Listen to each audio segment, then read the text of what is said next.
ఏమైంది డాక్టర్లు తీవ్ర ఆందోళన అంటూ లేటెస్ట్ అప్డేట్ అయితే రావడం జరిగిందండి. సో బ్రేకింగ్ అప్డేట్ ఆ వివరాలు ఏంటనేది మనం వీడియో రూపంలో తెలుస్తుందాం. వీడియోని ఎండ్ వరకు చూడండి, కంప్లీట్ ఇన్ఫర్మేషన్ అయితే అర్థమవుతుంది. ఛానల్ సబ్స్క్రైబ్ అయితే వెంటనే ఛానల్ సబ్స్క్రైబ్ చేసుకోండి, bell button all notification activate చేసుకోండి. అదేవిధంగా చూస్తున్నారు లైక్ చేయడం మర్చిపోతున్నారు, దయచేసి లైక్ చేయండి. లేట్ చేయకుండా వీడియోలోకి అయితే వెళ్ళిపోదామండి. మనం కవితకు ఏమైంది?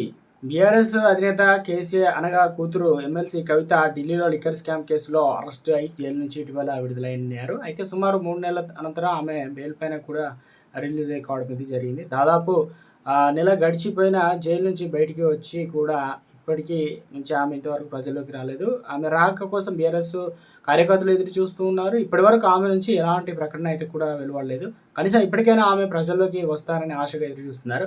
బీఆర్ఎస్ అధికారంలో ఉన్నన్ని రోజులు కవిత ఎంతో యాక్టివ్గా పనిచేశారు. ఇప్పుడు పార్టీ కోసం అటు ప్రజల కోసం నిత్యం పరితాపించారు. రాష్ట్ర వ్యాప్తంగా పొలిటికల్గా తన మార్పు చూపించారు. ఎన్నికలు వచ్చాయంటే రాష్ట్ర వ్యాప్తంగా ప్రచారంలో పాల్గొనేవారు.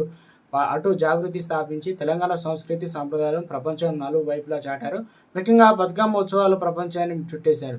విదేశాల్లో బతుకమ్మ పేర్చి ఆడిపాడి ఇక వారి పండుగ చాటారు. ఇదిలా ఉంటే లిక్కర్ కుంభకోణంలో కవితను ఎన్ఫోర్స్మెంట్ డైరెక్టర్ మార్చి 15 ఆగస్టు అరెస్ట్ చేశారు. ఇక ఏప్రిల్ 15 సిబిఐ కూడా అదుపులోకి తీసుకొని ఇక ఏదైతే ఎక్సైజ్ పాలసీ సవరించే క్రమంలో అవకతవకలు జరిగాయని లైసెన్స్ హోల్డర్లు అవసరమైన ప్రయోజనాలు కల్పించాలని ఆరోపణలు చేశారు. దీంతో ఈడీ సిబిఐ ఎంక్వైరీ కూడా చేశారు, చివరికి అరెస్ట్ చేశారు. అయితే జైల్లో ఉన్న సందర్భంగా కవిత పలు అనారోగ్య సమస్యలు ఎదుర్కొన్నారు. తీవ్రంగా జ్వరంతో పాటు కొన్నిసార్లు గైనకిస్ అంటే సమస్యలు బారిన పడ్డారు.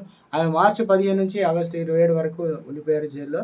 ఇక ఆ సమయంలో జైలు నుంచి అధికారులు ఢిల్లీలోని ఎయిమ్స్లో కూడా చికిత్స అందించారు. ఆమె జైలు నుంచి విడుదలైన నెల రోజులు దాటినా కానీ ఇంకా ఆ సమస్యలను ఆమె వెంటాడుతున్నట్లు తెలుస్తుంది. ఇక ఈరోజు వైద్య పరీక్షల నిమిత్తం అకస్మాత్తుగా హైదరాబాద్లో ప్రైవేట్ ఆసుపత్రికి వెళ్ళారు. దాదాపు 4 నెలల తర్వాత జైలు నుంచి వచ్చిన తర్వాత అప్పటి నుంచి నీరసంగా ఉన్నట్లు తెలుస్తుంది.